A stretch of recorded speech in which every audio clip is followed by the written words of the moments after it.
Saya Wulan. Saya Liza. Saya Gina. Di sini kami akan menjelaskan tentang apa itu reksadana dan obligasi. Yuk simak penjelasannya.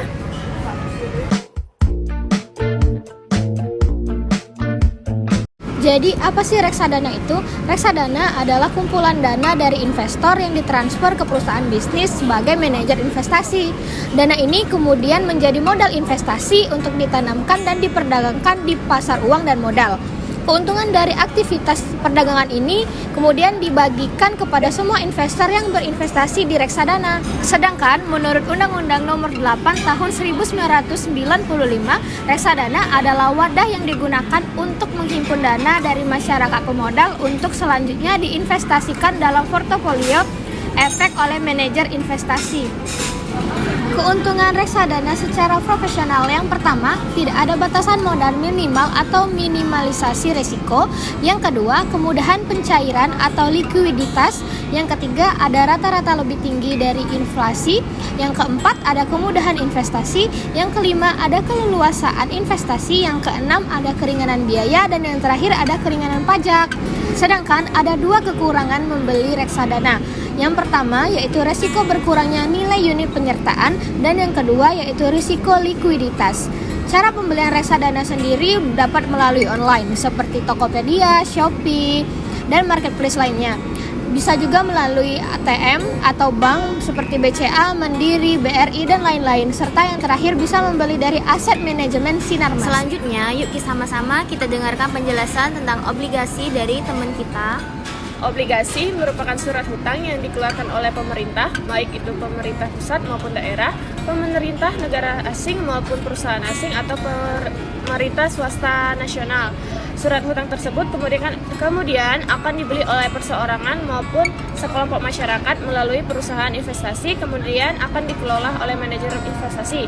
Kemudian dana tersebut akan dikembalikan dalam bentuk bunga, lalu akan diberikan kembali kepada sekelompok masyarakat maupun perseorangan. Obligasi nilainya bisa naik, bisa turun tergantung dari permintaan. Jika permintaannya banyak, maka obligasi akan naik. Jika permintaannya dikit, maka obligasi akan turun.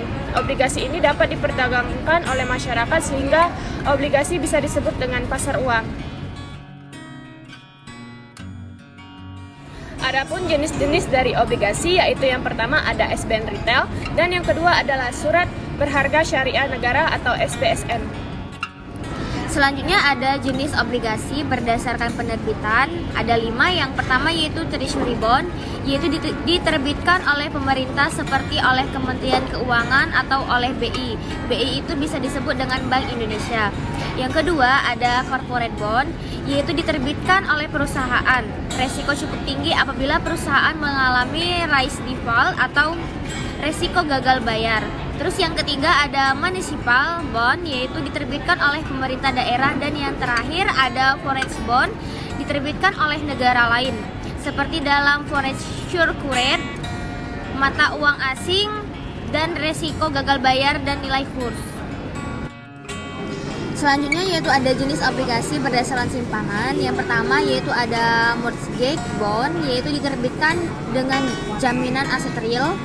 Terus yang kedua ada unsecured atau debentures bond, diterbitkan tanpa jaminan aset real tertentu. Terus yang ketiga ada obligasi konversi, yaitu memberikan hak pemegang untuk mengkonversikan obligasi dengan saham perusahaan. Dan yang terakhir ada obligasi dengan warrant saham, yaitu obligasi punya hak untuk membeli saham dengan harga yang ditentukan. Adapun syarat umum dari OJK, yang pertama yaitu perusahaan yang bersangkutan telah dinyatakan memiliki nama dan reputasi baik. Yang kedua, laporan keuangan perusahaan bersangkutan telah diaudit oleh akuntan yang terdaftar selama 3 tahun terakhir berturut-turut. Perusahaan selalu mendapatkan keuntungan dan tidak mengalami kerugian. Alasan dalam menerbitkan obligasi ada 3. Yang pertama yaitu penetapan bunganya tidak terlalu tinggi, dan yang kedua yaitu biaya dalam penerbitan obligasi lebih murah dibandingkan menerbitkan saham. Yang ketiga, pada saat obligasi dilakukan dan dijual oleh publik, maka jika terjadi kendala dalam pembayaran obligasi, perusahaan bisa menyelesaikan dengan mengalihkan pemegang obligasi menjadi pemegang saham yang biasa dikenal dengan obligasi konversi. Demikianlah video presentasi dari kami. Kami ucapkan terima kasih. Semoga videonya bermanfaat untuk kalian semua. Dadah.